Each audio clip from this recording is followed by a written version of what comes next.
Donc bonjour à tous et bienvenue. On va partir pour 1 heure et quart de conférence ensemble, donc sur le thème de mieux comprendre l'économie de demain.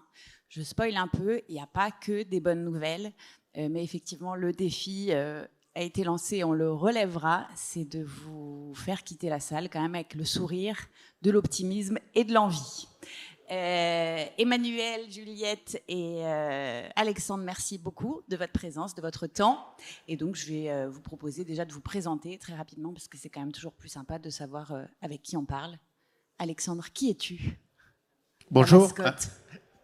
Bonjour à tous, Alexandre Génie, 51 ans. Je suis multi-entrepreneur, j'ai créé un paquet de boîtes. Actuellement, ce que je fais, je pense assez bien. J'ai un bâtiment de l'entrepreneuriat qui s'appelle le Hub des Alpes, où j'ai tout un paquet d'experts qui vous aident à comprendre et à faire mieux votre métier et à vous améliorer. J'ai un fonds d'investissement aussi, et via ce fonds d'investissement qui investit dans de la deep tech, je vois toutes les tendances qui arrivent dans les métiers futurs. Et mon métier de cœur, c'est ingénieur de l'image. J'aime les beaux pixels et comprendre ce qu'on peut faire avec conduite autonome, analyse de trafic ou juste des belles photos. C'est bien aussi. Juliette, à toi. Bonjour à tous, Juliette Janès. Moi, je suis cofondatrice du cabinet de conseil climat qui s'appelle Rongi Solutions. On accompagne principalement des industriels dans les défis de la transition, notamment climatique. On les aide à comprendre leur impact sur le changement climatique, à le réduire, à définir leurs objectifs, leur trajectoire. Et aussi, et on va en parler aujourd'hui, à s'adapter en fait, au changement que ce changement climatique amène pour les activités et les entreprises. Je suis ingénieure de formation avec un gros bagage industriel puisque j'ai travaillé 17 ans en France et à l'étranger dans l'industrie de process. Merci. Emmanuel. Merci. Alors bonjour à tous. Donc moi je suis chercheur dans l'institut de recherche qui s'appelle l'INRIA. J'ai été initialement recruté dans un domaine de l'IA qu'on peut rattacher à l'IA, qui est la vision par ordinateur. Et très rapidement, quand j'ai été recruté il y a à peu près 15 ans déjà, j'ai réfléchi au sens de mon métier par rapport aux grands enjeux de société que j'avais identifiés. Et donc, j'ai travaillé 15 ans à essayer de comprendre et avoir une vision systémique des grands enjeux auxquels l'humanité est confrontée. Et non seulement comprendre les problèmes, mais aussi comment on pouvait agir, quelles étaient les marges de manœuvre, etc. Et donc, je vais vous parler je vais vous permettre d'avoir un peu un paysage de ce genre de choses. Merci encore à tous les trois. Donc effectivement, vous avez de multiples défis au sein de votre entreprise et il y en a qui dépassent votre entreprise et ils sont nombreux. Lors de cette conférence, on va surtout aborder le changement climatique, mais aussi l'intelligence artificielle.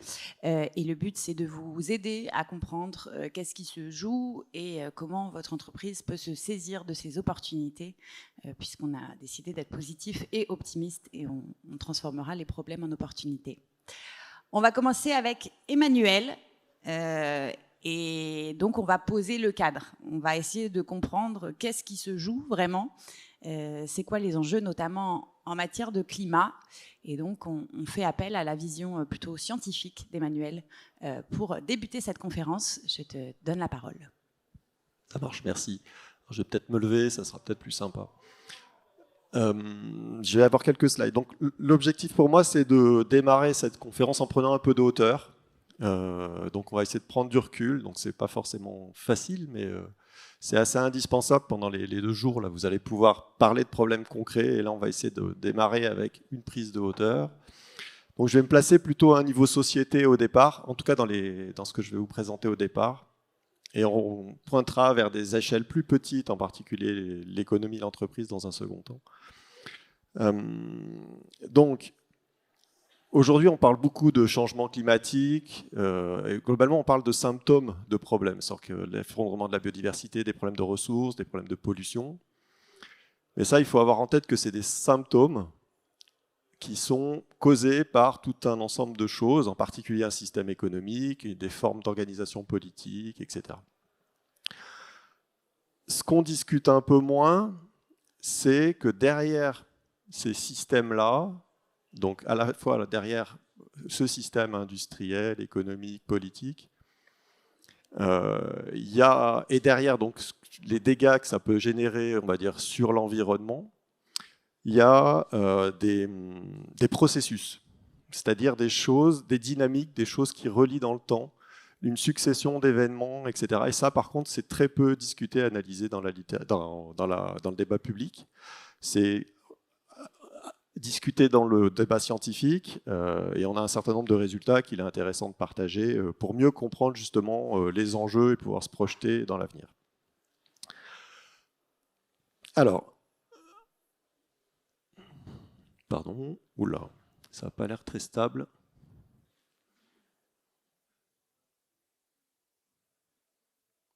Voilà. Alors, pour vous faire comprendre, je vais aller directement dans le vif du sujet pour vous faire comprendre en fait une partie des enjeux et ces questions de dynamique. En fait, on est en face de ce qu'on appellerait des processus d'un point de vue scientifique. Et donc là, je vous donne un exemple de processus qu'on appelle un processus d'effondrement biogéophysique. Alors, ce n'est pas un nom standard dans la littérature, ça ne porte pas ce nom-là, mais c'est un nom qui est pratique pour comprendre ce qui est en jeu. Et donc, je vais juste commencer par vous expliquer ça rapidement pour vous faire comprendre les logiques de qu'est-ce que c'est qu'une dynamique et qu'est-ce qui arrive là.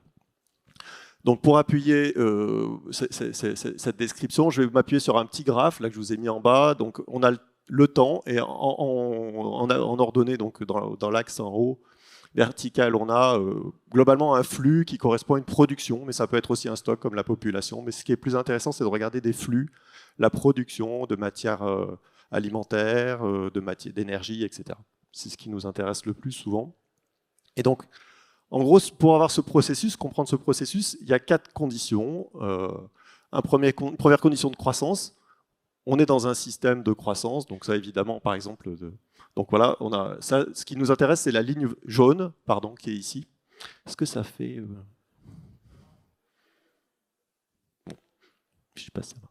Donc il y a une ligne jaune qui correspond à ce qu'on regarde et ce qui est l'évolution des courbes qui nous intéressent. Donc notre flux de production est en train d'évoluer dans le temps, il croît. Donc ça, c'est une première condition. Il y a une deuxième condition, c'est qu'il y a des limites dans ce système, mais qu'on peut aller au-delà des limites. Donc ça, c'est une des caractéristiques du système. Et donc, par exemple, est-ce que pour notre système humain ancré dans le système du vivant, on est dans une telle configuration? Vous avez qu'à regarder la consommation d'énergie, la consommation de n'importe quoi. On est dans une dynamique de croissance. Et il y a des limites. Donc, on est capable de mesurer ces limites aujourd'hui, en particulier sur l'empreinte environnementale. Donc, vous avez tous entendu parler de l'empreinte écologique mondiale, le fait qu'on consomme à peu près une planète et demie selon cet indicateur. Et en fait, donc, qu'est-ce que ça veut dire ça? Ça veut dire que on regarde des flux, en fait. Par exemple, si on prend l'exemple des poissons qu'on pêche dans l'océan, on a un stock de poissons, on est capable de pêcher un certain nombre de poissons dans l'océan, qui est lié au taux de reproduction des poissons. Donc on peut pêcher autant que ce que les poissons sont capables de se reproduire. Ça, c'est une limite sur un flux qui est la quantité de poissons qu'on pêche. Par contre, on a un stock de poissons, donc on peut aller au-delà de cette limite. C'est-à-dire qu'on peut pêcher au-delà que ce que les poissons sont capables de se reproduire. Dans ce cas-là, on va abîmer le stock, on va réduire le stock. Si on pêche au-delà que ce que les poissons on abîme le stock. Et dans ce cas-là, on réduit la limite. C'est-à-dire que lorsqu'on peut dépasser la limite, mais lorsqu'on dépasse la limite, on réduit la limite, on doit, pour respecter le système, pêcher encore moins. Donc on est vraiment dans ce genre de système-là. La troisième condition c'est donc qu'il y a une érosion des limites dans laquelle on est. Et le dernier point, c'est la question du retard de réaction. Pardon. Et c'est là où il y a un enjeu majeur. C'est-à-dire que lorsqu'il y a un retard de réaction, c'est ça qui va déterminer selon lequel le processus va suivre une dynamique d'effondrement ou une stabilisation. Si on est capable de se rendre compte qu'on est au-delà de la limite et que la limite s'érode, mais qu'on est capable de restabiliser, soit typiquement en décidant de mettre en place une politique de développement durable, en transformant notre système productif, notre système politique, on restablit. On arrive à repasser sous la limite et donc on peut restabiliser. Par contre, si on n'agit pas, La difficulté, c'est que pour restabiliser, il faut repasser sous la limite. Et donc, tant que le système se dégrade, il faut faire toujours plus d'efforts. Donc, en fait, on est dans une course contre la montre entre la dégradation du système et notre capacité à repasser dessous. Et donc là, on est dans ce qu'on appelle une logique d'effondrement si on n'arrive pas, si la dégradation du système va plus vite que ce que nous, on est capable de redresser la barre. Donc ça, c'est un mécanisme qui est très qualitatif et qui est très robuste, en fait. On se rend compte, les scientifiques ont regardé ça à la fois d'un point de vue historique, biologique, des sociétés, et on se rend compte que ce genre d'analyse est purement qualitative, mais très robuste.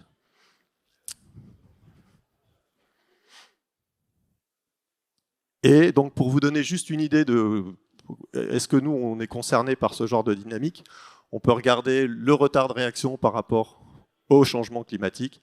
Donc là, je vous ai juste mis les courbes d'émissions de gaz à effet de serre au niveau mondial, du CO2, pardon. Et je vous ai mis ici les années à laquelle on a eu des premiers rapports scientifiques. Le premier rapport scientifique, il date de 1970, dans lequel on a fait un état de l'art, un état des lieux de la littérature sur le changement climatique, qui disent à peu près la même chose que ce que dit le GIEC aujourd'hui. Et depuis 50 ans, on a fait des rapports, des réunions, des machins, toutes sortes de choses qui nous permettaient de comprendre et d'estimer les problèmes. Et malgré ça, on n'a pas d'inflexion majeure visible sur la courbe d'émission. Donc là, on voit vraiment un retard de réaction. Et la question, c'est que du coup, où est-ce qu'on en est au niveau de l'érosion des capacités du système? On se rend compte que, par exemple, là, j'ai donné 2 exemples d'érosion qui sont, mais je peux vous en lister des tonnes. L'exemple de l'effondrement de la biodiversité aujourd'hui, on a perdu 80% des insectes volants en 30 ans, 30% des oiseaux en 15 ans, on a perdu 58% des vertébrés en 40 ans à l'échelle mondiale. Et au niveau des changements climatiques, donc là je vous ai mis un indicateur qui est la température des océans. Donc c'est un endroit spécifique des océans et on voit qu'on a changé depuis 2023 par exemple, on a changé de régime visiblement. Nécessite encore un peu de temps pour s'assurer que c'est ça, mais on voit bien que là, on n'a pas réagi et que là, on est passé à autre chose. Il s'est passé quelque chose depuis mars 2023. Alors, ce qu'il faut avoir en tête, c'est que, en fait, pourquoi on est dans une situation particulièrement critique au niveau de cette érosion des capacités du système Terre à soutenir la vie et nos sociétés. C'est parce qu'en fait, il y a une dégradation qui est globale sur toute la planète, c'est partout, sur toutes les sphères, tous les indicateurs, sur tous les fronts, qu'on est à des impacts irréversibles potentiellement, donc le vivant, le changement climatique, là, etc. Et l'intensité de ces problèmes est majeure. Donc là, je vous ai décrit un processus, un type de processus. La difficulté, c'est il y a plusieurs processus de ce genre. Et en fait, quand on parle d'effondrement, souvent, on mélange tout. Et en fait, même la définition même de qu'est-ce qu'est un effondrement de société dépend du processus qu'on regarde. On va définir vraiment de manière complètement différente de qu'est-ce qu'un effondrement en fonction de quel est le processus qui est concerné. Et donc là, je vous ai parlé d'un processus d'effondrement qui est plutôt sur du long terme. Donc on regarde les choses sur plusieurs décennies, voire le siècle. Et le facteur clé déclenchant, c'est les processus, le fait qu'on bute sur des limites planétaires et on dégrade le vivant et les ressources. Et donc là, on se trouve dans ce cas-là, dans ce processus que je vous ai décrit. Le problème, c'est qu'on a, donc, comme je l'ai dit, plusieurs types d'effondrement, de processus d'effondrement. Par exemple, on a des processus de court terme qui sont liés au fait qu'on est dans un système économique, productif, politique, où tout est relié, où il y a très peu d'effets tampons, il n'y a pas de tampons, tout est directement connecté. Quand il y a une perturbation dans un système, ça va se propager dans tout le reste. On a vu ça avec le Covid, on avait déjà vu ça avec la crise de 2007-2008, qu'on n'est toujours pas remis, puis on s'est repris une autre crise derrière, on voit qu'il y a des effets dominos, qu'on n'arrive pas à arrêter, on ne sait pas jusqu'où ça peut aller en fait. Il y a d'autres processus de long terme qui sont extrêmement intéressants, qui sont plus liés aux structures et aux organisations des sociétés. Je n'ai pas le temps de vous détailler tout ça. On pourra en discuter tout à l'heure, à la fin de la conférence. Si vous êtes intéressé, je peux vous prendre du temps pour vous détailler ce genre de choses. Ce qu'il faut avoir en tête, c'est que, en fait, tous ces processus-là interagissent entre du court terme, du long terme, des questions environnementales, des structures même du fondement de nos sociétés et l'organisation des sociétés. Et à la fin, on arrive à un mélange de tout ça, lié à ces interactions, qui aboutit à une sorte d'effondrement global qui peut durer longtemps, qui est plutôt sur du tendanciel, qui peut durer longtemps, on ne sait pas, on n'est pas capable de savoir combien de temps ça va durer, ni à quel point c'est raide, on ne sait pas, donc on ne sait pas ce genre de choses. Et puis, il va y avoir une succession de chocs qui vont accélérer à certains moments. La science n'est pas capable de dire plus que ça. On a des horizons de temps, on va dire, sur la durée pour un certain nombre de sous-processus, comme le climat, où on est capable de dire sur un siècle, il va se passer ça à peu près. Mais la combinaison de tout ça, on est incapable de prévoir réellement ce qui va se passer. Et globalement, ce qu'on sait, c'est qu'on va être donc dans une logique de décroissance dont on ne sait pas combien de temps ça va durer, jusqu'à quelle profondeur on va arriver, quels vont être les chocs qu'on va se prendre, dans quel ordre. Ça, on est incapable de savoir.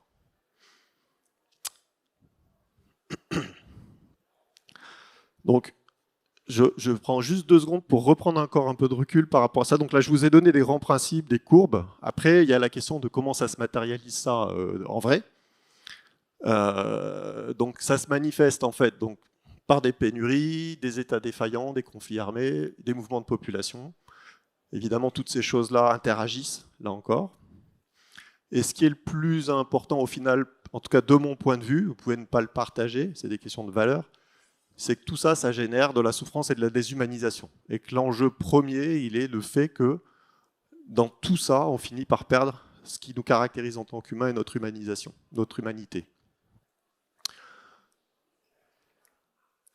Donc là, juste pour donner un élément, on se rend compte qu'il y avait une certaine stabilité. Ça, aujourd'hui, on est capable de le mesurer déjà et on voit que c'est déjà en état de dégradation lorsqu'on veut se positionner et comprendre où on en est par rapport à ce genre de choses. Par exemple, entre les années 80 et 2015, on était très content parce qu'on avait une stabilité, une décroissance à la fois de la faim dans le monde, du nombre de réfugiés, etc. On était plutôt stable et on progressait, on était plutôt optimiste. Et depuis 2015, il y a tous ces indicateurs qui montent en flèche, qui montrent qu'il s'est passé quelque chose déjà depuis 2015. Et là, on voit bien, là, je vous ai donné une courbe des réfugiés. En fait, la date à laquelle on a une croissance très forte, c'est 2015.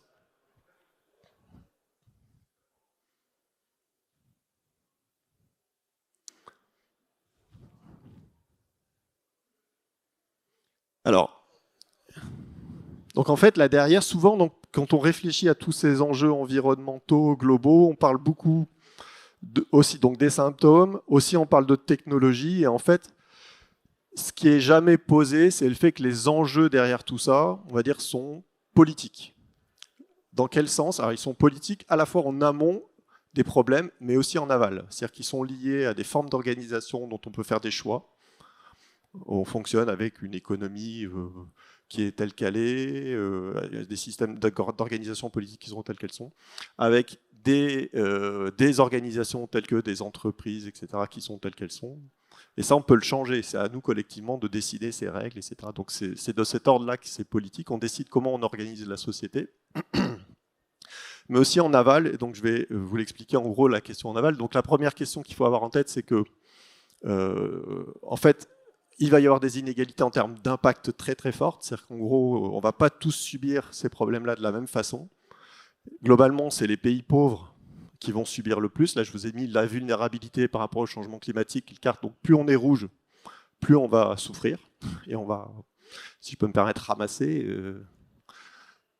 Et de l'autre côté, c'est pire parce que non seulement il y a des inégalités, il y a ensuite de l'injustice, parce que là, je vous ai mis à droite le cumul des émissions de CO2 historiques. En gros, c'est la responsabilité qu'on a dans le changement climatique. Et on voit que les pays qui vont souffrir le plus sont ceux qui sont le moins responsables. Donc là, on a ce problème-là. C'est évidemment vrai aussi aux échelles plus intranationales, à l'intérieur même d'un pays. Ceux qui subissent les problèmes environnementaux la pollution de l'air, le bruit, le climat, tout ça. C'est les gens majoritairement les plus faibles, qui sont les plus pauvres, qui sont les plus vulnérables. Et le deuxième point, c'est qu'il faut avoir en tête que globalement, ces processus d'effondrement vont aboutir à au moins une sorte d'appauvrissement global, au moins matériel, on va dire. On pourrait imaginer qu'on continue à gagner en termes de relations humaines, on pourrait gagner plein de choses. Mais matériellement, il va y avoir quand même une forme d'appauvrissement. Et donc là derrière, la question c'est comment on organise cet appauvrissement. Et évidemment, si cet appauvrissement est fait de manière injuste, ça va générer potentiellement du conflit.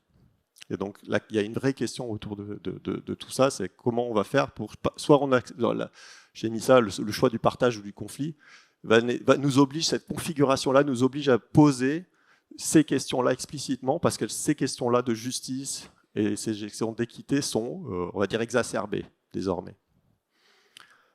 Et donc, souvent, on nous dit, bon, on va tous mourir, c'est grave, etc. L'enjeu, c'est pas ça. Hein. L'enjeu, c'est pas est-ce qu'on va tous mourir ou pas. La question, c'est combien de personnes vont avoir une vie digne, qui ça va être, et comment on va agir, décider ensemble, voir comment ça va se passer, en fait. Est-ce qu'on va le faire de manière ordonnée, intelligente, collective, ou est-ce que c'est du chacun pour soi, désordonné, déshumanisé, etc. Donc l'enjeu, il est majoritairement là. Et du coup, donc ça donne la panoplie de la façon dont on peut comprendre ces problèmes-là. Et je vais donc du coup laisser la parole à Juliette. Merci beaucoup Emmanuel. Donc on est mercredi, il est 9h41, vous avez choisi de venir à Decidia pour prendre plein d'énergie. Et si vous aviez choisi de fermer un peu les yeux, vous venez d'avoir la confirmation que scientifiquement, nous sommes dans une dynamique d'effondrement. Mais on s'est engagé à ce que ce soit positif. Et donc Juliette, toi tu vois, donc les signaux sont rouges, très rouges. Mais pour toi, il n'y a pas de fatalité et tu vois aussi de grands moteurs finalement au changement et c'est plutôt là-dessus que toi tu t'appuies pour agir. Merci. Alors oui, je crois qu'il n'y a pas beaucoup de doutes. On peut toujours choisir un peu de fermer les yeux et de se dire que ça va aller. Je pense que scientifiquement, il n'y a pas de doute que les indicateurs sont au rouge et qu'on vit au-dessus de nos moyens. C'est souvent comme ça que je le dis parce que et on l'entend de partout. Le sud-est, les Pyrénées-Orientales sont en carence d'eau depuis 6 ans. On a des anecdotes à tous les niveaux. Ce qui est intéressant, c'est que la première chose, c'est qu'il n'y a pas de fatalité. Certains d'entre vous ont peut-être vu ou entendu parler du film Don't Look Up, il y a 2 ans, qui avait fait beaucoup de bruit parce qu'il y a eu beaucoup de parallèles faits avec la crise climatique. En gros, on sait et on ne fait rien. La différence, c'est que dans Don't Look Up, on parle d'une météorite qui s'approche de la Terre. On est sur quelque chose sur lequel on n'a pas beaucoup de prise et on n'est que sur de la réaction. Tous les phénomènes qui sont décrits là sont déclenchés par des choix et un mode de fonctionnement. Et donc, ça veut dire qu'on a aussi le pouvoir d'influer sur l'histoire qui s'écrit demain. Nous, ce qu'on voit par rapport à ça, ce qui est intéressant, c'est qu'il y a des leviers de motivation qui se mettent en place. Je dirais dans notre pratique notamment, les gens qui viennent nous voir, ils viennent pour un ou plusieurs de 4 axes. Le premier, c'est, je dirais, une forme d'enjeu moral. C'est-à-dire que face à ce constat, ils se disent, en tant qu'entreprise, en tant qu'acteur de la société, moi j'ai un rôle à jouer par rapport à ça et je veux l'incarner pleinement. On parle souvent de la RSE, mais fondamentalement c'est ça, c'est se dire, face à ces phénomènes, qu'est-ce que je fais moi? Parce que c'est, en anglais on dirait the right thing to do. Le deuxième moteur, il est lié aussi à une forme de prise de conscience, c'est toute la pression des parties prenantes.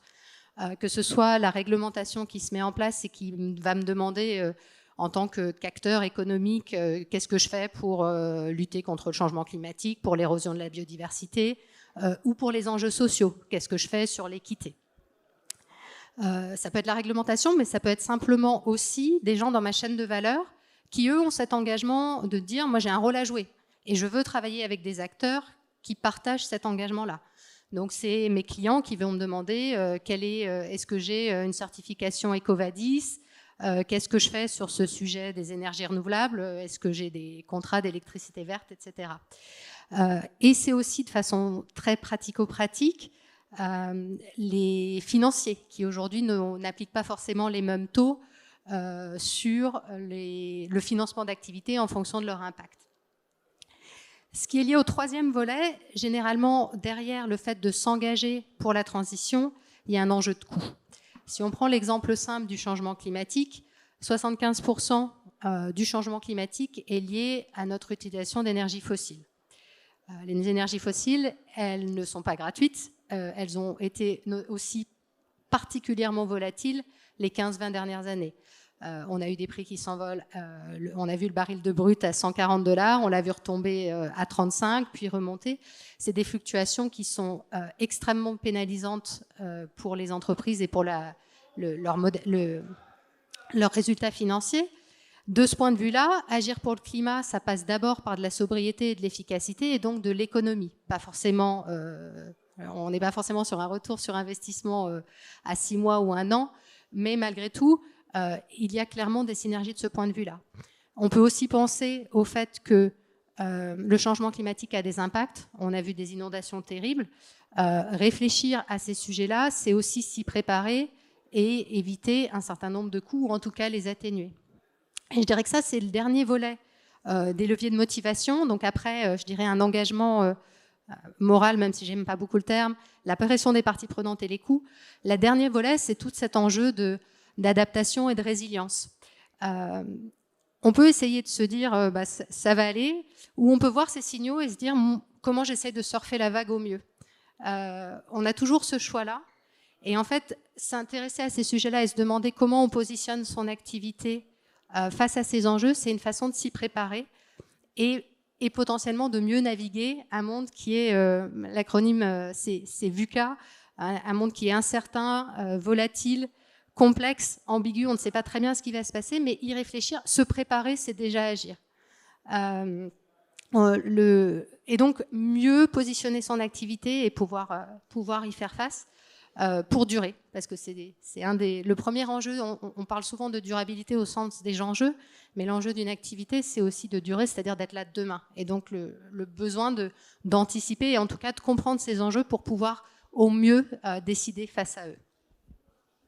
Merci Juliette. Donc on sait que finalement demain ne sera pas comme hier et du coup cet enjeu c'est de rester agile, alerte, en quête de transformation et d'autant plus que l'IA est venue se rajouter dans ce monde déjà complexe, un peu sombre en termes de perspectives climatiques. Et là, on voit qu'elle était déjà très présente dans nos vies. On voit qu'elle affole un peu le monde des entreprises et qu'elle rajoute aussi de la complexité et amplifie aussi probablement risque d'amplifier ces changements climatiques. Alexandre, est-ce que tu peux nous poser un cadre un peu rapide de ce qui se passe en matière d'intelligence artificielle ?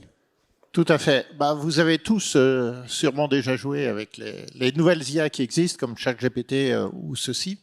Mais est-ce que vous êtes déjà posé de la question de l'impact climatique de ce genre de grands modèles de langage ? Alors, je vais vous donner quelques ordres de grandeur. Entraîner une IA, le GPT-3, qui est déjà un très vieux modèle, c'était genre une centrale nucléaire pendant 2 mois. Voilà, ça c'est le coût énergétique complet. C'est une ville de 100 000 habitants, hors de grandeur. Utiliser une IA qui a déjà été entraînée, l'entraînement, on le fait une fois. L'utiliser, c'est chaque fois que tu lui poses une question. Une recherche Google sans IA, ça allumait une lampe. Voilà.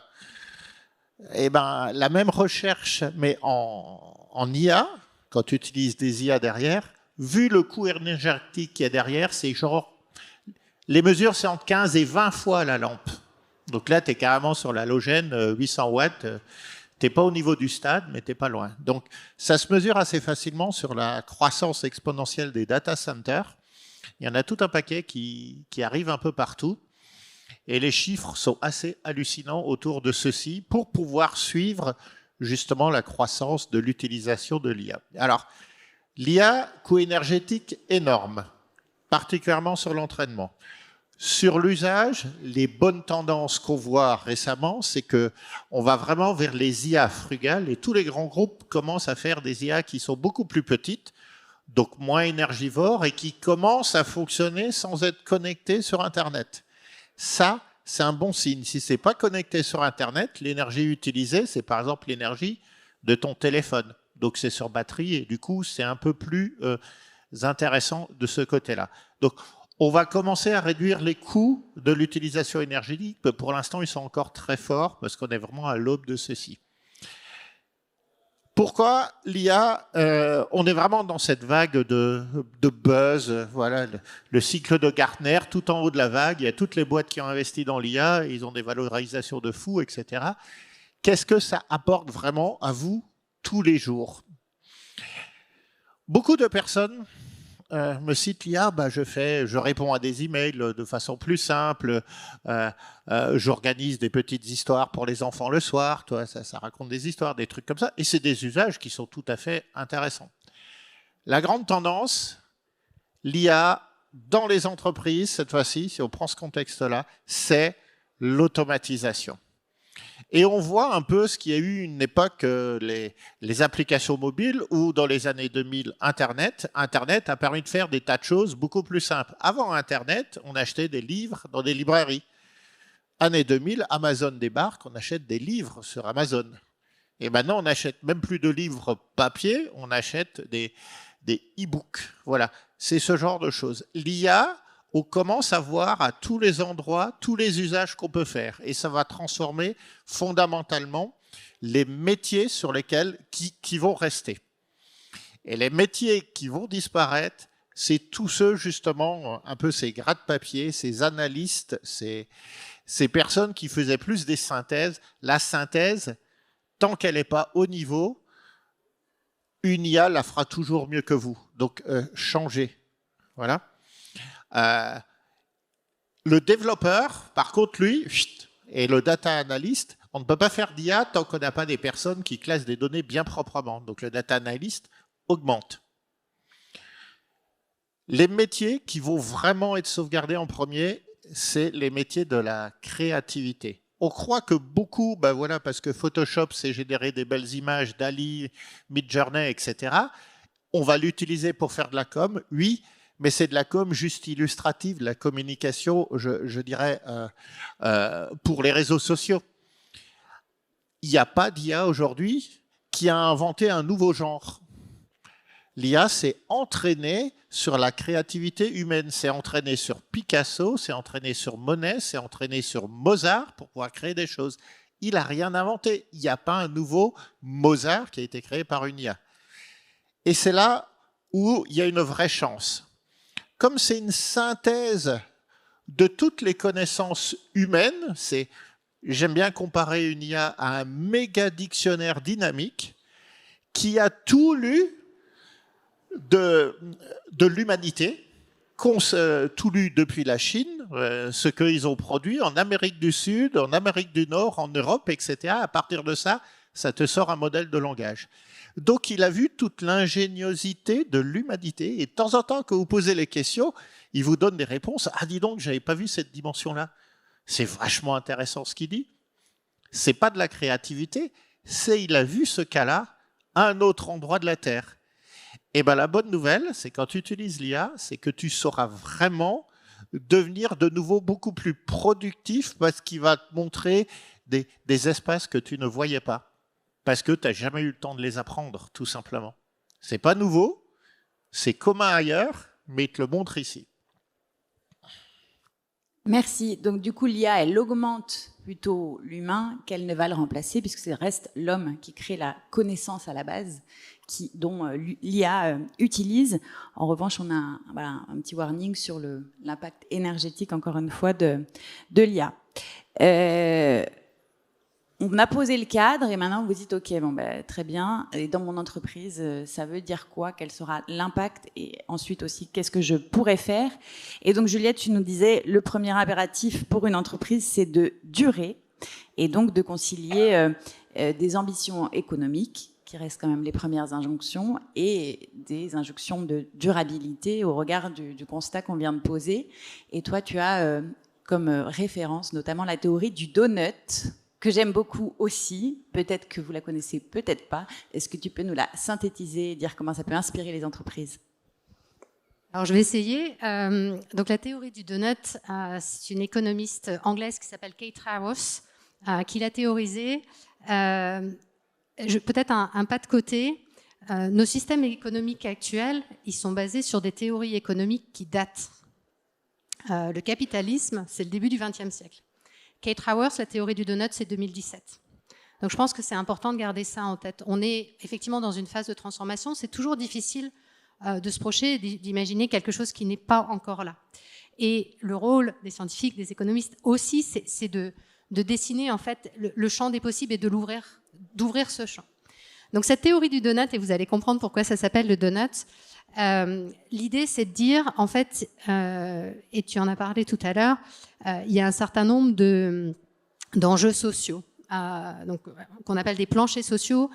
Il paraît plutôt moral que tout le monde ait accès à l'eau, à un logement, à la sécurité, à une alimentation.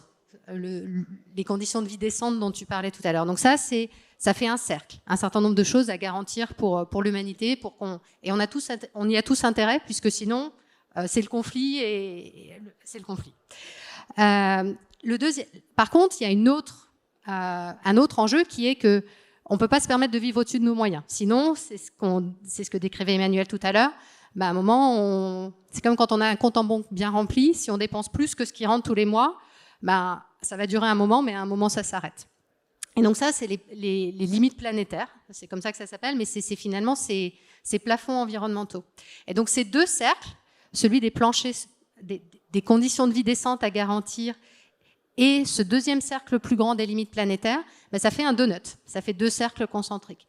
Ce qu'elle dit, donc la théorie du donut, c'est de dire qu'il faut arriver à faire entrer notre économie, nos organisations sociales, dans ce périmètre qui est décrit par ce donut. Ce qu'elle appelle l'espace juste et sûr. Juste parce qu'il garantit l'accès aux conditions de vie décentes, et sûr parce qu'on évite effectivement des mécanismes en cascade sur l'environnement.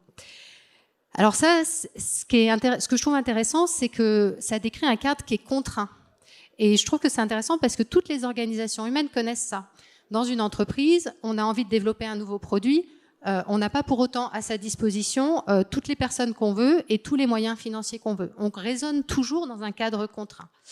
Et donc, de ce point de vue-là, la théorie du donut, elle propose cette grille de lecture en se disant comment j'inscris mon activité dans un cadre contraint qui est celui des limites planétaires et avec des objectifs communs qui sont ceux des planchers sociaux.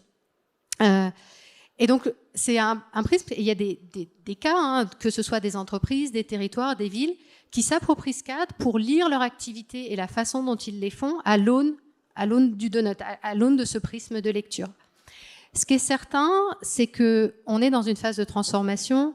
Tu parlais de l'IA qui clairement va engendrer des transformations importantes, et il y en a eu dans le passé. Dans les années 70, on est sorti du charbon en France. Il y a eu la révolution Internet et il y a des tas de métiers avec l'automatisation qui ont disparu. C'est angoissant, je pense qu'il faut le reconnaître. C'est-à-dire qu'il y a plein de choses qui sont faites, d'études qui montrent qu'il y a plein de nouveaux métiers qui vont arriver et que donc c'est pas forcément une catastrophe. Au niveau macroscopique, c'est pas forcément une catastrophe. Par contre, je pense qu'il faut être très clair et reconnaître que c'est extrêmement angoissant pour individuellement, que ce soit pour une entreprise et un secteur d'activité ou pour les gens directement, de se dire oui, mais moi demain, comment je trouve ma place là-dedans? Et tous ces outils, je trouve qu'ils sont intéressants parce qu'ils permettent justement d'essayer de dire, d'avoir une façon de se projeter et de dire à quoi peut ressembler mon activité demain, comment je peux me transformer.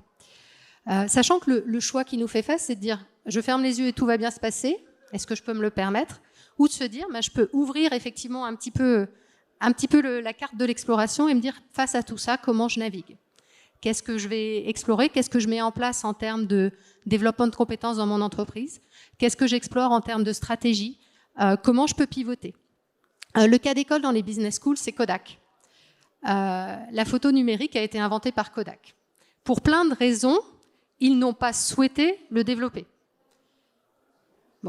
En anglais, on dit « Insight is 2020 ». C'est facile aujourd'hui, 2020, de regarder en arrière et d'étudier le cas de Kodak dans un business school. Mais en fait, des transformations d'entreprise, ça existe. Alors, elle est ironique dans le contexte de notre discussion d'aujourd'hui, mais Shell faisait du commerce de coquillages. On est bien loin de l'activité de Shell qu'on connaît aujourd'hui. Donc l'enjeu, il est là.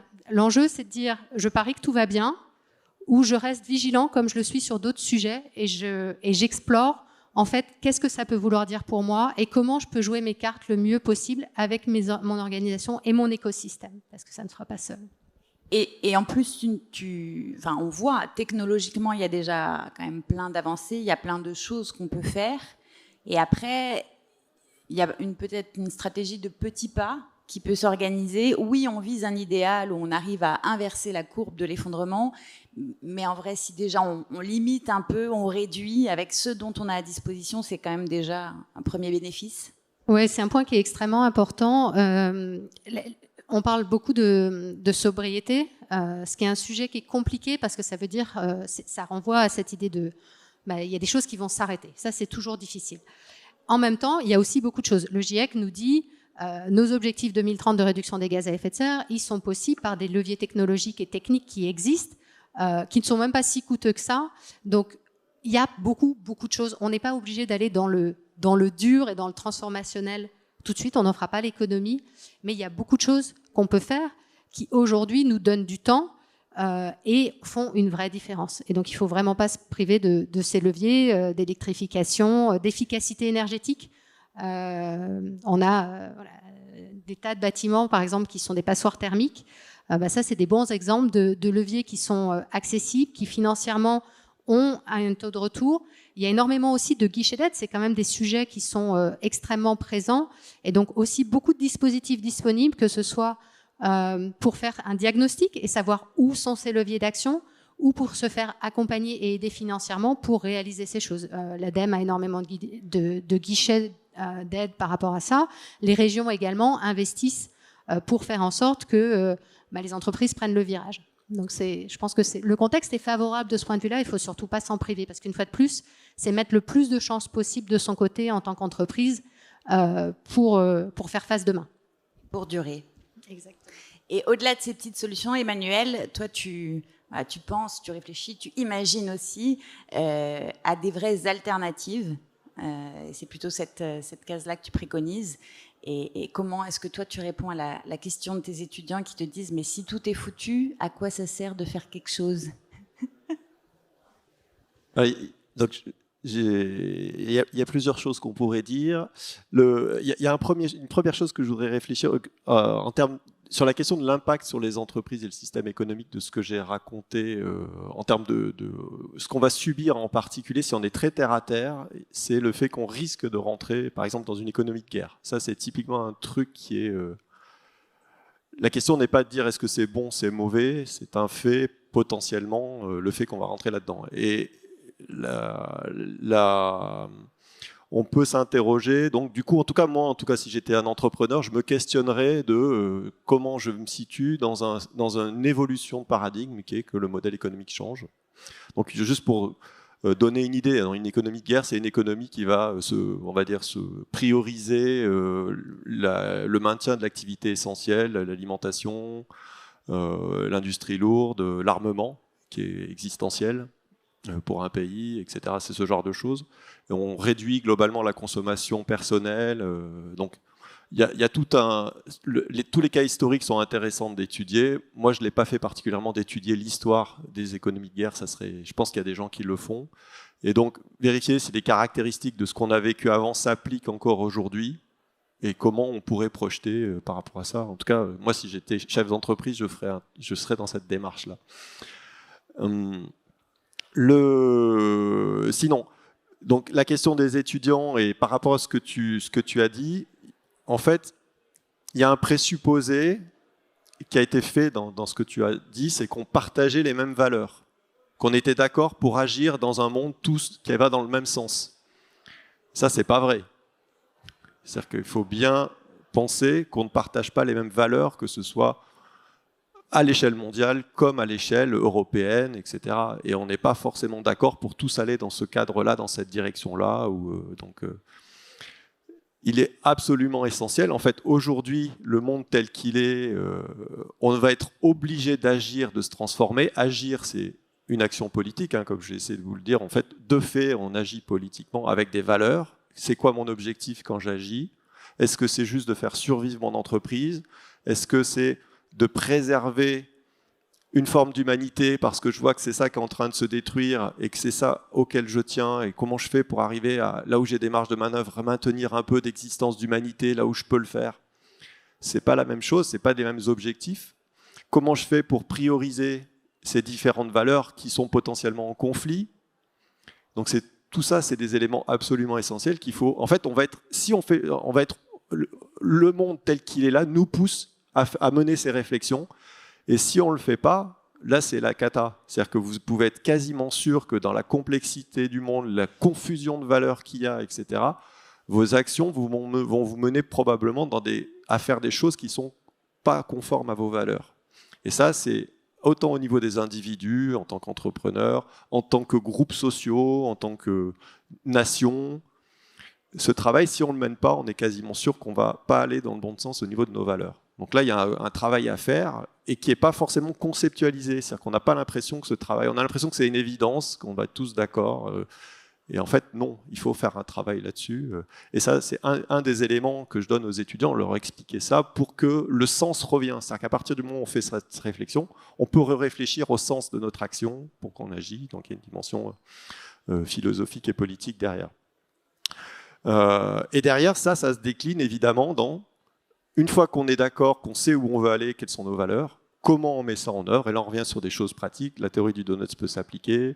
Il y a plein de formes de transformation qui sont possibles. Un exemple de transformation qui n'est pas forcément beaucoup cité et qui est très peu travaillé et qui me paraît être un des piliers sur lesquels il faudra s'appuyer, par exemple, c'est le fait de... En fait, aujourd'hui, on a une économie qui est principalement basée sur le couple État-entreprise. Et un élément clé, ça serait par exemple d'arriver à faire basculer ce couple-là vers un couple territoire-filière. Donc ça change la donne.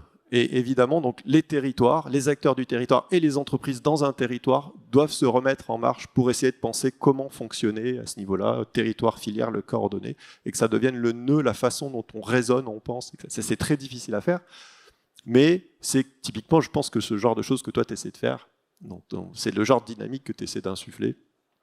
Et donc là, il y a un travail très profond à faire de questionnement de c'est quoi mon rôle en tant qu'entreprise, ma place, qu'est-ce que je suis censé faire, etc. Voilà, je vais te laisser la parole du coup. Merci. Je vais me permettre d'illustrer ceci. Connaissant ce constat, qu'est-ce qu'on fait? Dans le fonds d'investissement, notre choix qui a été fait, on n'est pas un fonds à impact, parce que l'impact en général est seulement limité au changement climatique et peut-être social aussi. Nous, on a l'impact, une définition assez large. Nous, on s'est dit, on va investir que dans des boîtes qui sont capables de réduire significativement l'impact au sens large. Et je vais citer juste deux exemples. Une qu'on a annoncée très récemment, s'appelle Bacta, c'est une ligne qu'on vient de rentrer. Eux, ils sont capables de fabriquer, c'est des ingénieurs qui ont passé beaucoup de temps pour essayer de fabriquer le caoutchouc. Le caoutchouc qui est quand même une substance qui est utilisée aussi bien, ça va du préservatif aux gants de chirurgien, c'est une matière assez essentielle à la vie, en fait, à la sauvegarde de la vie. Et actuellement, le caoutchouc vient du latex. Latex, c'est donc EVA. EVA, ça veut dire impact forestier énorme. Il y a plein de champs qui sont virés juste pour pouvoir faire ceci. Deuxième solution pour faire ce produit-là, c'est la pétrochimie. Et la pétrochimie, ce n'est pas forcément le sujet qui nous intéresse le plus actuellement pour pouvoir réduire. Et ces gens-là, ils ont trouvé une troisième voie originale à partir de sucre et d'enzymes. Ils arrivent à transformer ces sucres en caoutchouc ultra pur, sans défaut, des tas de choses. Donc là, ils sont au tout début de cette aventure-là. Ça, c'est vraiment le genre de champion qu'on adore. On investit dessus. Le deuxième que je donne, c'est une société avec qui vous avez interagi quasi sur votre votre parcours Internet. C'est coucou, c'est nous les cookies. Vous voyez de qui je veux parler? Cette fameuse petite onglet qui apparaît, la société française s'appelle Acceptio. Eux, ils vous aident à justement accepter ou pas que vous voulez partager des données personnelles. Et ben, notre croyance qu'on a, c'est que actuellement, c'est les grands GAFAM qui dominent ce métier-là. Si c'est gratuit, c'est toi le produit. Et ben, eux, ils veulent inverser ce rapport de force. C'est toi qui vas décider avec qui tu le partages et tu pourras le monétiser. C'est important aussi, ça fait partie d'un impact énorme. Ça, c'est le genre de choses qu'on fait au niveau fonds d'investissement. Et ensuite, au niveau local, pour parcourir un peu ceci, nous avons créé une société à mission avec tout un paquet de personnes, d'entrepreneurs du coin, qui s'appelle Alp Valley, qui est justement le but de remettre le territoire en action pour essayer de faire une transition durable, respectable, tout en maintenant les choses de base, entre autres l'éducation pour tous, depuis les très jeunes âges jusqu'au niveau des étudiants. Donc voilà, Alp Valley, nous avons un stand, je fais un peu de pub, il y a Cyril qui est là-bas, je ne sais pas s'il est dans la salle. Cyril, tu es dans la salle? Non, il sera en conférence de clôture. Il sera en conférence après, demain. Ouais, sinon j'aurais dit qu'il se lève. Voilà, rejoignez-nous, c'est génial. Merci. Donc, on voit bien le lien là avec Decidia, où on invite les entreprises, les décideurs, à se rassembler autour de valeurs communes pour décider ensemble du monde dont ils veulent se saisir demain. Et puis, dans une logique aussi de filière, de chaîne de valeur pour agir et œuvrer ensemble. Donc, on espère que vous mettrez ces 2 jours de salon à profit. Une dernière question pour conclure. Alexandre, toi, je pense que c'est aussi important de s'inspirer de modèles voilà, pour comprendre que le changement est possible. Et donc, tu m'as partagé 2 exemples d'entreprises qui, toi, t'inspirent à titre personnel, au-delà de celles dans lesquelles tu as investi. Il y avait évidemment Patagonia, mais aussi une autre société bien moins connue sur un modèle d'entreprise libérée pour les infirmiers. Tout à fait. Comment on impacte vraiment le changement et comment on peut l'incarner? Eh bien, il y a des gens qui sont assez fous. Ils ont dit, j'ai une société très grosse, je mets une fondation à côté, je m'assure qu'il y a un flux de revenus. Cette fondation, c'est sauver le monde. Ça, c'est Patagonia. Et ils ont changé complètement leur modèle de « je fais quand même de la fringue ». Et ben dans ce modèle-là, je fais de la fringue. Il y a plein de choses qui ne s'occupaient pas avant. Maintenant, ils s'occupent de la réparabilité à vie, par exemple, des vêtements. Tu achètes du Patagonia, tu peux le laisser dans un magasin Patagonia, ils vont te le réparer. Et du coup, impact, c'est plus un déchet, c'est quelque chose qui va tenir beaucoup plus longtemps.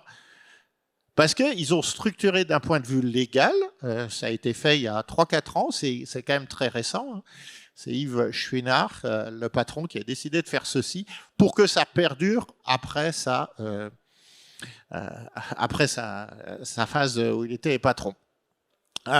Une autre entreprise que j'aime bien, parce qu'il y a très souvent un sujet qui est mal adressé, c'est la gouvernance. Et quelle est la meilleure société dont les impacts ont été les plus forts sur le modèle de changement de gouvernance? C'est une entreprise libérée d'infirmiers aux Pays-Bas qui s'appelle Buurtzorg.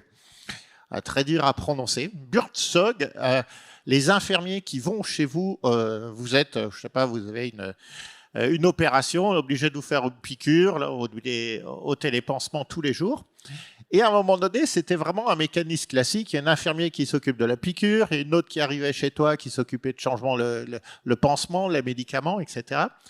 Et tout le monde était en burn-out, les infirmiers de là-bas. Et c'est un groupe de 4 infirmiers qui se sont dit non, on va changer complètement la gouvernance autour de ce truc. Faut faire des soins à ces personnes. Et ils ont mis la personne soignée au centre. Entreprise libérée. La première chose qu'ils ont fait, ils se sont dit, le premier truc que je fais quand je vais maintenant chez une personne, je vais soigner, je vais prendre un thé ou un café avec elle et je vais discuter simplement de ses soins. Voilà, ça va bien le moral? Oui, madame, oui, ceci. Ah, c'est cool. Vous êtes OK pour qu'on aille maintenant s'occuper de la piqûre, etc. Et je fais le pansement en même temps, une personne unique qui faisait tout ça. Ils ont changé ce modèle. Et c'était des squads, des groupes de quelques personnes dans une ville qui se mettaient ensemble. 5 ans après, 70% des infirmiers aux Pays-Bas viennent de cette société-là. Le coût a été réduit pour la société de 40% à soins constants. Les rechutes pour les personnes, ça a été diminué, je crois, par 60% aussi, parce que comme tu prends le temps de discuter, en fait, tu détectes beaucoup plus tôt des signaux faibles. Grosso modo, quand tu te fais soigner là-bas, c'est des infirmiers qui viennent là-bas. Qu'est-ce qu'ils ont juste changé? Pas l'acte, pas la fonctionnalité, la façon de faire et la façon de partager la connaissance entre tous ces groupes, qui étaient beaucoup plus autonomes. C'était pas un grand patron quelque part qui dit tu vas faire ça. Non, le grand patron là-bas, il dit faites ce que vous voulez, expérimentez ce que vous voulez. La seule chose que je vous demande, faites remonter l'expérience en haut pour que tout le monde puisse en profiter. Le droit à l'échec. Le droit à l'échec est une autre forme de gouvernance dans les organisations qui, quand tu autorises le droit à l'échec, tu autorises des gens de tester des trucs qui peut-être pourraient formidablement marcher. C'est exactement ce qu'ils ont mis là-bas en place et les résultats sont très forts. Il y a sûrement tout un paquet d'entreprises de services où ce genre de modèle pourrait s'appliquer. De temps en temps, ça ne s'applique pas non plus. Il ne faut pas croire que c'est magique. La chose qui est importante, c'est testons aujourd'hui des nouvelles choses parce qu'il va falloir trouver des nouvelles solutions pour pouvoir aller mieux par rapport au changement de contexte qu'on subit. Donc, c'est possible. Et toi aussi, Juliette, tu le vois tous les jours dans ton quotidien d'accompagnement. Pour toi, finalement, ces injonctions un peu systémiques, c'est aussi une chance, une occasion de repenser sa stratégie en profondeur. Et effectivement, ça demande du courage. Le changement, c'est un peu douloureux, mais ça se passe bien aussi. Est-ce que tu as des exemples à nous partager ? Alors oui, je pense que c'est important disons que c'est effectivement l'opportunité de repenser aux choses. Et si individuellement, je rejoins le point sur les valeurs, nous aujourd'hui, on voit plein d'entreprises se mettre en mouvement au-delà des valeurs parce que c'est un impératif business. C'est-à-dire qu'aujourd'hui, quoi que vous pensiez, quelque part je vais être un peu provocatrice, mais quoi que vous pensiez du changement climatique, des problèmes sociaux, etc., vos parties prenantes vont vous le demander, ça va se matérialiser par des coûts. La question, c'est plutôt en tant que chef d'entreprise, est-ce que vous voulez dire c'est n'importe quoi et je m'en occupe pas, ou est-ce que ça fait partie des choses que je vais aller regarder et je vais aller regarder ce qui est possible pour moi ou ce qui est potentiellement une opportunité pour moi. C'est finalement ça la question. Sur les pivots, il y a des entreprises, alors moi, mes exemples vont plutôt être industriels, mais il y a des entreprises qui changent leur business model. Siemens, par exemple, vendait des turbines pour faire de l'électricité. Ils ont basculé vers quelque chose qui ressemble à de l'économie de la fonctionnalité, c'est-à-dire qu'ils vendent un service. On est sur des machines qui coûtent des millions, ça a des impacts. C'est-à-dire que pour que ces équipements redeviennent leur propriété, il a fallu aller chercher les finances pour faire ça. Par contre, ça change complètement leur business model, puisqu'on est sur une économie du service, mais ça a des co-bénéfices, c'est-à-dire qu'il y a une mutualisation. Puisque les équipements, ils les contrôlent, c'est eux qui les gèrent, il y a une courbe d'apprentissage qui est bien plus efficace, et toute une maintenance autour de tout ça qui est bien plus efficace, et qui contribue aussi à des impacts positifs, puisqu'on est sur des équipements qui durent plus longtemps. Ça a aussi des intérêts, parce dans l'industrie, il y a assez peu d'effets, on n'en a pas parlé, mais de l'effet rebond. Quand j'isole un bâtiment dans l'industrie, je ne vais pas chauffer plus fort parce que mon process il a besoin d'une certaine température, ce qui n'est pas tout à fait vrai dans les bâtiments. Donc je crois que ce contexte, il est une invitation effectivement à regarder ce qui est possible. Gérer, on en a parlé, il y a des activités qui vont profondément muter. Gérer la décroissance, c'est compliqué. Gérer la fin d'une activité, je l'ai fait, c'est quelque chose qui est compliqué. Par contre, des choses qui disparaissent ou qui réduisent, c'est aussi des espaces d'opportunité et des espaces de créativité qui s'ouvrent. Et donc la question, c'est, dans cet espace qui s'ouvre, qu'est-ce que je peux jouer comme carte ? Qu'est-ce que ça veut dire en termes de formation, de développement des gens et de développement d'activités ? Et c'est donc une invitation, je crois, à aller explorer. Et il y a beaucoup de choses possibles. Et je suis complètement d'accord sur les synergies, ou en tout cas le besoin d'aller explorer ce que ça veut dire dans mon écosystème. Toutes ces transformations, elles invitent à sortir de relations purement transactionnelles.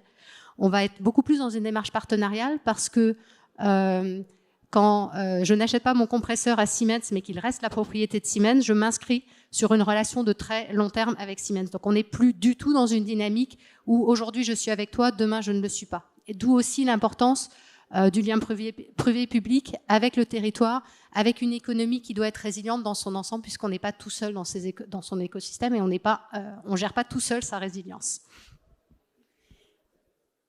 Merci. Donc, effectivement, c'est inéluctable de s'adapter et donc il y a plein de solutions et une injonction à l'expérimentation presque. On ne sait pas, en fait. Il n'y a pas de solution miracle. Il n'y a pas une recette magique qu'on vous donne là et hop, demain, vous devenez plus durable et tout aussi performant. En revanche, de se regrouper, d'essayer ensemble, c'est aussi voilà, ce vers quoi tu nous engages, Emmanuel. Tu me disais... On ne sait pas si on va arriver à inverser la courbe et si vraiment on arrivera à construire un futur meilleur. En tout cas, le chemin par lequel on ira, c'est déjà ça qui est intéressant. Oui, exactement. Alors, donc, je vais essayer de donner un exemple inspirant, en tout cas que je trouve inspirant et que j'espère qu'il va vous inspirer et qui... permet à la fois de re-questionner qu'est-ce que c'est qu'une opportunité dans ce contexte-là. Parce que souvent dans le milieu de l'entreprise, on parle d'opportunité, et c'est un truc important à repenser dans ce contexte-là, typiquement. Qu'est-ce que c'est, quel sens on peut donner, et quel imaginaire il peut y avoir derrière. L'exemple que je vais vous donner, c'est l'exemple de Oskar Schindler. Je ne sais pas si vous connaissez. Donc, Oskar Schindler, c'est un industriel allemand qui a fait fortune pendant la Seconde Guerre mondiale en gérant une usine qui faisait des batteries de cuisine en émail, pardon. Et donc c'était un jeune brillant qui était c'est vraiment un arriviste qui était un bon vivant, qui avait un très bon relationnel, qui avait peur de rien. Donc, je pense un très bon investisseur, un très bon entrepreneur. Et donc, pour lui, il était prêt à tout pour réussir. Et en tout cas, quand il était jeune, réussir pour lui, ça voulait dire devenir riche. Et la guerre, la Seconde Guerre mondiale, a été pour lui, donc la guerre et aussi, on va dire, l'effondrement moral nazi a été pour lui une opportunité énorme pour faire fortune, et c'est ce qui lui a permis de faire fortune. Alors pourquoi? Tout simplement parce que ça lui a offert un marché énorme. Il a pu vendre des batteries de cuisine à l'armée, donc il y avait un marché qui s'est ouvert, qui était colossal. Il y avait des juifs, les juifs n'étaient pas payés, les juifs qui étaient dans les camps de concentration n'étaient pas payés, et donc lui devait juste donner un forfait pour pouvoir avoir le droit de les utiliser au camp de concentration qui les avait, donc ça lui coûtait, il avait une main-d'œuvre très, très peu chère. Et on était aussi dans un milieu dans lequel la corruption régnait, et donc il utilisait très largement la corruption pour gagner les marchés, etc. Donc c'est une opportunité énorme. Donc, quand je disais, selon vos valeurs, le monde qu'on va avoir peut être une opportunité. Par contre, donc le fait qu'il travaillait, qu'il avait en particulier un ami, son comptable, qui a fait fonctionner son entreprise, c'est lui qui permettait que son entreprise fonctionne, en dehors de l'aspect marché, etc. Mais dans le quotidien, c'était grâce à lui qu'elle tournait, qui était quelqu'un de brillant, visiblement de bon. Donc ils sont devenus amis. Ça lui a permis de réhumaniser, de plus considérer, de reconsidérer, d'avoir une approche des Juifs qui étaient déshumanisés en Allemagne nazie. Et aussi, il était en lien très étroit avec les camps de concentration et il voyait comment les gens étaient traités, comment ces personnes qui étaient déshumanisées, mais que lui, il a réhumanisé, étaient traitées. Donc ça a permis de se rendre compte de l'horreur. Et au moment de la solution finale, où il s'est rendu compte que les travailleurs de son usine allaient être exterminés, pour lui, c'était plus possible. Il y a eu une forme de réaction où il s'est dit, il était en rejet par rapport à tout ça, et il s'est mis à penser comment il pouvait agir. Et du coup, le système productif, son usine, le monde tel qu'il était, les camps de concentration, sont devenus pour lui une opportunité pour sauver des Juifs. Donc le même concept qui au départ lui permettait de gagner de l'argent a été pour lui quelque chose qui lui a permis de sauver les Juifs. Pourquoi ? Parce qu'il a acheté les Juifs au camp de concentration avec lesquels il travaillait, donc qui était au sud de Cracovie. Il a recréé un camp de concentration, recréé une usine d'armement pour sécuriser, sauver ces personnes-là qu'il a fait travailler dans son camp et mis dans son camp et dans ses usines. Et donc il a réussi à sauver 1200 Juifs via cette action-là. Donc là, on revient donc sur la question, c'est quoi une opportunité qu'on questionne et comment on peut agir, nous tous, en tant que dans ce monde tel qu'il est, à notre niveau, en fonction des marges de manœuvre qu'on a. Donc lui, il en avait beaucoup, hein, il était riche à ce moment-là, il savait comment fonctionnait le système, on n'est pas tous dans son cas. Il avait les relations qui lui permettaient de faire ça, etc. Et il a pris des risques, évidemment, énormes pour sa vie, et il a fini ruiné. Il n'avait plus rien à la fin. Et il a eu aussi un peu de chance, parce que si ça avait duré plus longtemps, il aurait été ruiné, et ça aurait peut-être probablement pas tourné, donc, etc. Bon. Dans tous les cas, donc lui, il a été honoré du titre de Juste parmi les nations. Il y a eu un roman qui a été fait sur sa vie, et un film de Spielberg, donc je vous recommande de lire ou de voir, qui est La liste de Schindler, qu'il faut absolument regarder. À la fois pour se rendre compte de tout ça, cette évolution, mais aussi de la déshumanisation qu'on peut faire, etc. Donc ça permet de voir le niveau. Bon, aujourd'hui, on est quand même un peu servi, on voit un peu, mais c'est encore plus fort de le voir avec des films. Donc voilà, et ça repose donc la question du sens. Alors juste donc pour réinsister, hein, donc en fait, on est en fait, donc pour reprendre une métaphore d'une amie. Sophie Vanish, avec qui je discute très très souvent. En fait, on arrive clairement dans une nuit qui s'assombrit de plus en plus. Les étoiles sont en train de s'éteindre. Mais ce qui est très, très important, c'est qu'il y en a. On peut imaginer qu'il y a encore un certain nombre d'étoiles qui vont rester allumées. Et Schindler en est l'exemple. C'est-à-dire qu'il y a, dans notre monde futur, il va y avoir pour moi des étoiles qui vont rester. Les outils que vous avez détaillés peuvent permettre d'arriver à tendre vers ces étoiles, à voir qu'est-ce qui restera là-dedans. Mais c'est vrai que le ciel va de toute façon s'assombrir et on n'arrivera probablement pas à sauver tout ce qu'on voudrait sauver, etc. Mais il y a quand même suffisamment d'étoiles pour donner du sens à nos actions, du sens à nos vies en tant qu'individus, en tant que groupe, etc. En tout cas, ça c'est ma conviction. Je ne peux pas vous le démontrer. C'est une conviction personnelle. Et pour finir, je voudrais juste vous donner une citation qui illustre un peu tout ça d'Italo Calvino, qui est donc dans Ville invisible, qui je trouve illustre très bien. Donc il dit « L'enfer des vivants n'est plus chose à venir. S'il y en a un, c'est celui qui est déjà là. L'enfer que nous habitons tous les jours, que nous formons d'être ensemble.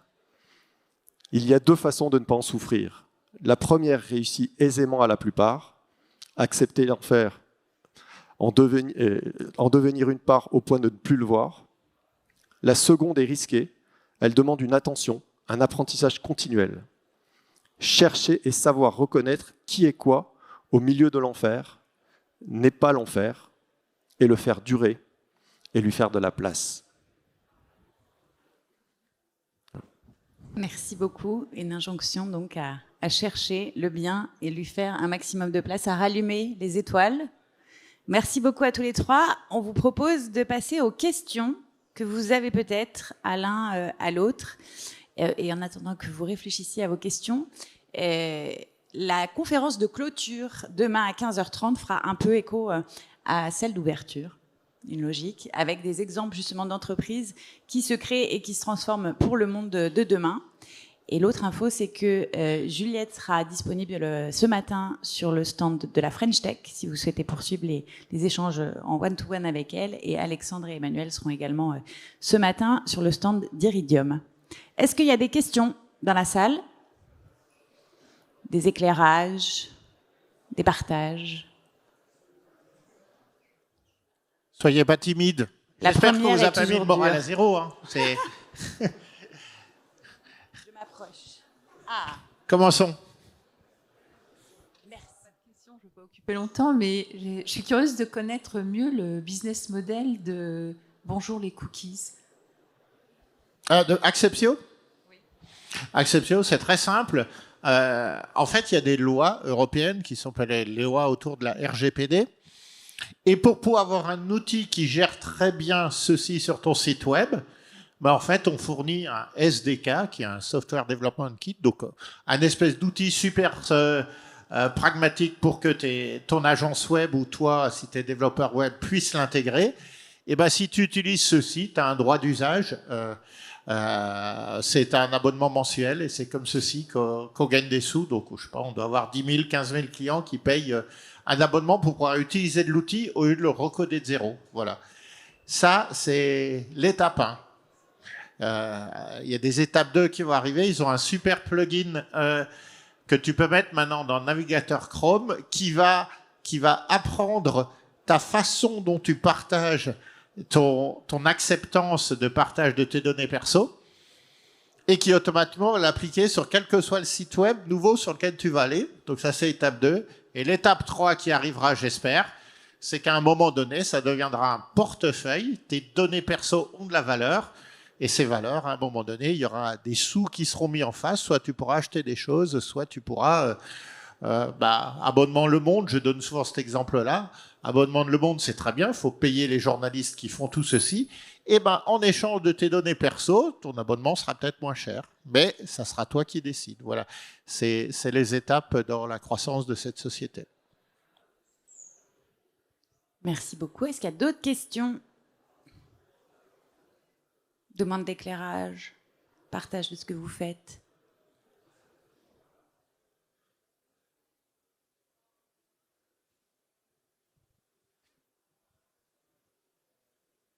Bonjour, merci. Une question, je pense, qui s'adresse aux 3 personnes. Emmanuel, je me permets de tutoyer, peut-être. Voilà. Tu présentais un schéma. En bas, il y avait écrit structure et organisation sociétale. Et ce sont au sens de l'expression de Juliette, ce sont des formes de cadres qui, certains cadres de haut niveau, conduisent les façons mêmes de piloter les entreprises et les façons mêmes de penser, y compris les nouveaux mêmes business models. Et ces cadres contraints restent aujourd'hui relativement constants. Et Juliette parlait à un moment de l'écosystème avec une petite phrase « on ne fait rien seul ». Et dans la mesure où le développement de nouveaux business models reste contraint dans des cadres relativement stables qui font partie de ces structures et organisations sociétales qui participent du processus d'effondrement, ma question est, est-ce qu'il y a des formes de stratégie de coopération ? Est-ce qu'il y a des formes de nouvelles organisations de la donnée pour comprendre des processus qu'il est possible de modifier, sur lesquels il est possible d'agir, et qui permet de s'extraire des cadres contraints, y compris dans lesquels actuellement les 10 nouveaux business models sont pensés et sont inclus même. Donc structurellement, ça ne change en aucun cas les formes de structure et d'organisation sociétale que tu présentais. Et est-ce que l'organisation de la donnée, pour comprendre les choses, peut avoir un impact également sur ce point-là ? Merci. Alors peut-être, il y a quelques éléments qui me viennent. Oui, je crois qu'il y a des choses qui évoluent. Effectivement, on dit de temps en temps, tant que ce n'est pas illégal, c'est possible. Et donc, au-delà donc il y a effectivement des cadres qu'on peut évoquer qui sont réglementaires, des obligations, mais il y a aussi plein de choses innovantes qui se créent de ce point de vue-là. Je pense par exemple au modèle, vous en avez peut-être entendu parler, de Team for the Planet, qui est un mode de gouvernance qui est assez différent, assez novateur. Ça n'a pas été simple parce que le modèle qu'ils ont mis en place n'existait pas. Donc, il y a des choses qui sont possibles. On peut penser aussi à un certain nombre de gouvernances partagées qui existent et donc de choses qui se mettent en place sous ce principe de si c'est pas interdit, si je n'enfreins aucune règle, finalement, c'est possible. Après, ce qui est certain, c'est que il y a des contraintes. Je laisserai les 2 autres personnes s'exprimer. Il est parfois difficile de naviguer ces choses-là parce que quand on crée quelque chose, par nature, il n'y a pas de mode d'emploi. Il faut l'imaginer avant de pouvoir le construire, puis vérifier qu'effectivement, on se heurte pas à de la réglementation. De ce point de vue-là aussi, la réglementation, elle est souvent issue de l'expérience Et il est difficile, il y a des tas de domaines aujourd'hui qui ne sont pas réglementés juste parce ou qui ne sont pas normés parce qu'ils n'existaient pas hier. Et donc de ce point de vue-là, c'est aussi parfois des freins. Je parlais d'un truc très bête qui est que quand on capture par exemple le CO2 à la sortie d'une cheminée, même si on en fait quelque chose après, ça reste le CO2 de la personne qui l'a émise au début. Ben ça, c'est un frein à valoriser le CO2, par exemple.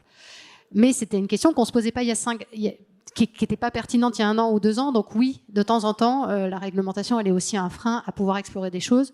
C'est aussi parfois difficile d'anticiper les conséquences non attendues de choses qu'on met en place. Il y a toujours des effets non anticipés qui peuvent être aussi des freins derrière.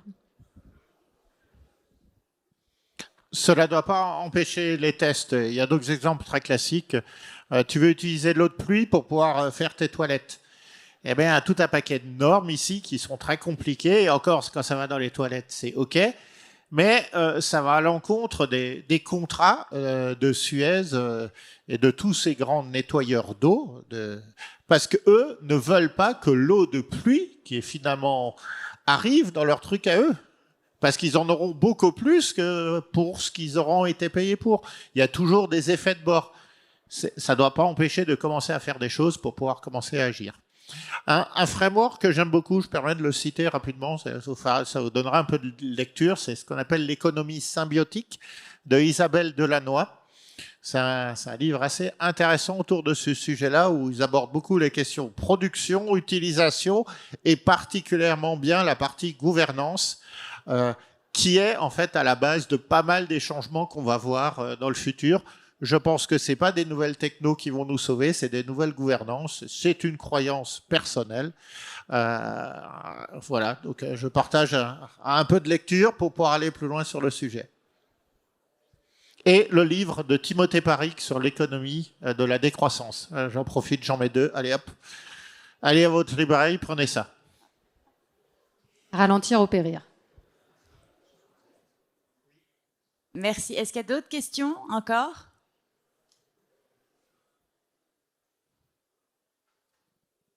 C'est tout bon, vous a redynamisé, vous repartez plein d'énergie. Et ben, on vous souhaite de bien profiter de ces 2 jours de salon. Et donc, Juliette sera sur le stand de la French Tech, Alexandre et Emmanuel sur le stand d'Iridium toute la matinée. Merci beaucoup de votre présence. Merci encore. Bonne journée à vous. Bonne journée. Bonne journée.